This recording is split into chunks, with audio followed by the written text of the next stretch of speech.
Datchi to'g'irlashdi videosi. Yarimmi?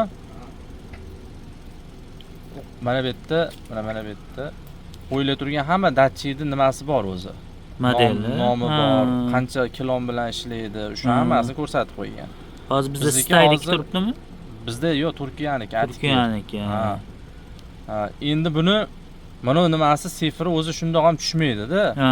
O'shaning uchun biz buni to'g'irlashimiz kerak bo'ladi. Bizniki unday naborot ishlaydi. Mana Ha. hozir o'zi tushdi joyiga. Ha. Bizniki qancha volt kamaygan sari 0 ga tushaveradi. Nima, volt kamaygan sari ko'tariladi. Volt ko'paygan sari 0 ga tushaveradi.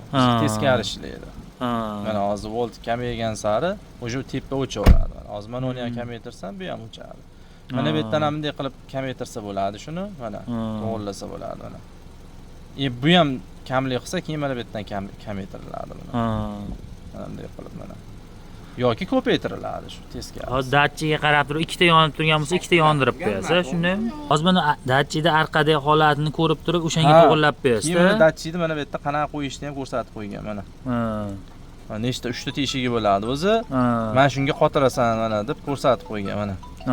Shu holatda tursa datchi, mana to'g'ri ishlaydi keyin.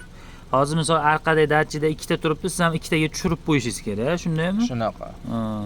Keyin mana yerdan xohlagan rangini chiroyli qilib tanlab qo'yadi, bo'ldi, tamom. Mana bo'ldi. Datchi ham ishladi mana. Datchini o'zini ko'rsatib qo'ying. Mana datchi ham.